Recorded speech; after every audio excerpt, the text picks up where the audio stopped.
What's going on, guys? Welcome to Everything Always. My name's Michael Roman. Now, one of our favorite games to play here at the channel, and fans in the genre in general have been playing for quite some time, is which mutant is going to show up first in the MCU and where, especially those which we hope will first see the beginnings of the X-Men. But there's one mutant in particular, as reported on by an industry insider, who's more closely tied to her origins with Spider-Man and some time spent on the Avengers that we may be seeing in the Marvel Cinematic Universe and very soon. We're going to break down which industry insiders reported on this, how she adds to the new characters we're starting to hear about, what it means for the future of the MCU, and where we'd most likely see this character pop up first. But first, if you could grab the subscribe button, we're giving away 2 PlayStation 4 Pros, as well as a whole slew of other Marvel related stuff, including this insane 1/4 scale XM Studios Beta Ray bill. If you want to be entered to win, all you have to do, hit the subscribe button, then hit the notification bell, leave a like and a comment on this video, and if you want, stick around at the end of the video. We'll get into all the giveaway stuff again there. So it was just a day or two ago that Charles Murphy over at Murphy's Multiverse introduced the idea that we may be seeing a casting for a character Echo that's tied to Daredevil very soon in the MCU, and in fact that entire casting grid has seemingly leaked.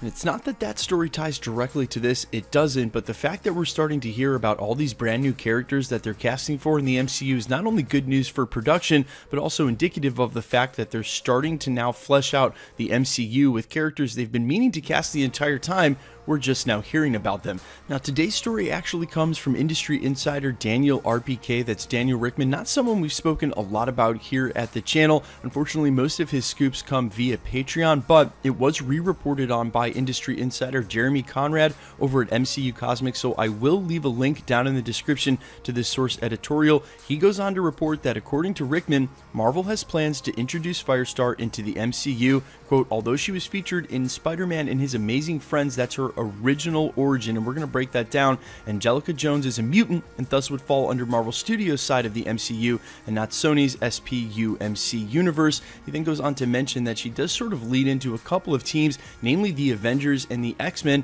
but more notably the New Warriors, which have also been rumored to be in production for quite a while. So it's more likely that her introduction would lead to a team like that, and that introduction rather than showing up on the X-Men or the Avengers first. Now, speaking of her origin, she actually debuted on TV during the 1981 NBC animated television series Spider-Man and His Amazing Friends. At the time, it was Fire-Star. She went on to just become the one name Firestar. Her powers are, well, similar to a couple of others we've talked about here real recently. She has the ability to generate and manipulate microwave radiation, which also allows her to fly and obviously shoot fire. She has a very strong connection in origin to not only Spider-Man, but alongside other X-Men characters like Iceman, and like I said, she could lead into a couple of teams, but her introduction into the MCU would make sense alongside Spider-Man, who at this point has been sort of working in a bubble outside of Tony Stark and the rest of the Avengers. He's going to start to forge his own relationships and friendships. We've heard a little bit about that between him and Shuri for the upcoming Marvel Phase 4. Firestar would be an excellent addition, but for a couple of other reasons as well, as she has ties to some of the main characters that are still left in the MCU, and one through line and narrative, although this is going to feel like a slight reach. At one point, Henry Pym actually has to create a costume to go underneath her costume because she's not immune to her own heat powers, and in fact she ends up giving herself cancer over time from this power. Now, although that storyline never plays itself out completely, it's still the case that this sort of mirrors what's about to happen with Jane Foster in the MCU, although it's not her powers that are going to create the cancer, and I'm sort of guessing it's going to be that whole dark matter experience with the Reality Stone way back when.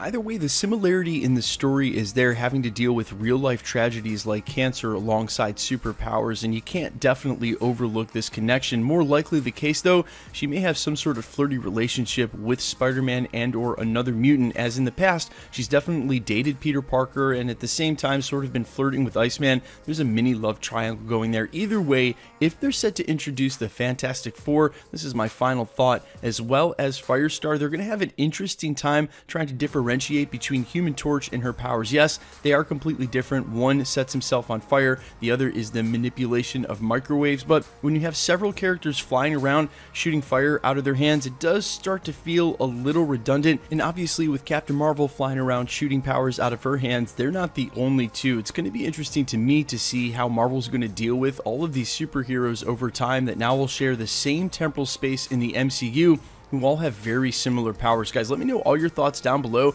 Are you a Firestar fan? Do you remember her from back in the day? I definitely do. And do you think her introduction into the MCU would be a good idea alongside Spider-Man, especially when we have some of the other characters coming, like I said, that share sort of the same power set? And don't even get me started on Frankie Ray. Guys, let me know all your thoughts down below in the comments, and quickly let's get into the giveaway stuff before I let you go. We're still giving away 2 PlayStation 4 Pros, the next of which is at the 700,000 subscriber mark. A lot of you have asked, will we give away PlayStation 5s when they come out? Of course we will. We just don't know when we'll be able to get our hands on some to give away, as I'm guessing the shortage will be super light, especially when they first release, and it's already 1 per customer if you sign up for the pre-order, especially with all the delays in electronics that's been going on this year. So if you want to be entered to win the PlayStation 4 Pros, at least for now, all you have to do, hit the subscribe button, then hit the notification bell, leave a like and a comment on this video, and that'll automatically enter you to win all the rest of the prizes here at the channel, like this limited edition XM Studios 1/4 scale insane Beta Ray Bill statue. If you guys are not familiar with collectibles, these are in no way action figures. This thing stands almost 2.5 feet tall at 30 inches. If you want to see a review of this statue more in depth, actually, there's a link down in the description over to Xmen Collectibles. We purchased this from the Xmen Collectibles store, and Xmen himself actually did a full in-depth of this exact statue that we're giving away. These things are insane, very detailed, and definitely awesome for any Marvel collection. So if you want to be entered to win the Beta Ray Bill, either of the PlayStation 4 Pros, or any of the other prizes we give away here at the channel, including the PlayStation 5 when finally comes out and we can get our hands on some to give away, if you want to win any of the prizes, all the same rules will always apply. Hit the subscribe button, then hit the notification bell with notifications turned on, leave a like and a comment on this video, and because it's truly random, the more videos you like and comment on, the better chance you have of winning. All winners will be announced at the end of videos just like this, and if you've missed any of the past winners, no worries. We've actually given away so many PlayStation 4 Pros already this year, I've lost count. All you have to do to find those winner announcements, go back through the channel, look for the winner announcement in the sub count in the title of the video, click on that video and scroll to the end. My name's Michael Roman. This is Everything Always, guys. Thanks so much for checking out the channel, and stick around. We'll be posting again real soon.